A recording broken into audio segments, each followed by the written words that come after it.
आज नांदेडला सर्वपक्षीय सर्व पक्षाचे माजी आमदार, आजी आमदार आणि सगळे माजी मंत्री यांचा एकत्रित बैठक या ठिकाणी झाली आणि सुप्रीम कोर्टाच्या निर्णयाप्रमाणे ब आरक्षण लवकरात लवकर महाराष्ट्रात जाहीर करावं यासाठीचा एक मोठं जन आंदोलन 20 तारखेला मुंबईमध्ये घ्यावं याविषयी सर्वसमावेशक चर्चा झाली।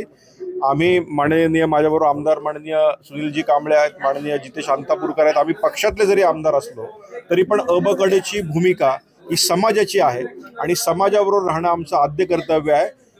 या विषयातली बैठक लवकरच माननीय मुख्यमंत्री देवेंद्रजी फडणवीस यांच्याबरोबर आम्ही लावून पुढची दिशा ठरवणार आहोत। 20 तारखेला हा मोर्चा काढण्यासंदर्भातली ही बैठक होती आणि या बैठकीला अत्यंत चांगला रिस्पॉन्स संपूर्ण महाराष्ट्रातून आला। 1000 पेक्षा जास्त महत्त्वाचे सर्व नेते मंडळी, सर्व सामाजिक कार्यकर्ते आणि संघटना या बैठकीला आज नांदेडला उपस्थित होते। मिनिमम 5 लाख लोक या मोर्चाला अपेक्षित आहेत।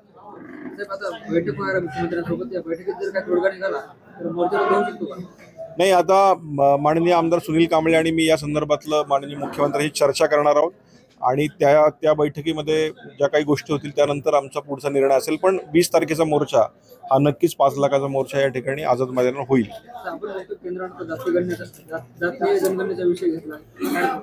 माननीय पंतप्रधान नरेंद्रजी मोदी हे अंत्योदयाचं खऱ्या अर्थानं काम करतात आणि म्हणूनच त्यांनी हा जनगणना जातीय व्हावी हे त्यांनी पर्सनली त्या ठिकाणी लक्ष देऊन केलं। काँग्रेसनी फक्त वल्गना आणि वल्गनाच केल्यात, त्यांना काहीही करता आलं नाही आणि त्यामुळे ही जातीय जनगणना ही अत्यंत महत्वाची आहे। बस संपू आपण, आपल्याला पुढे जायचंय। परत हे करू आपण, बोलू आपण।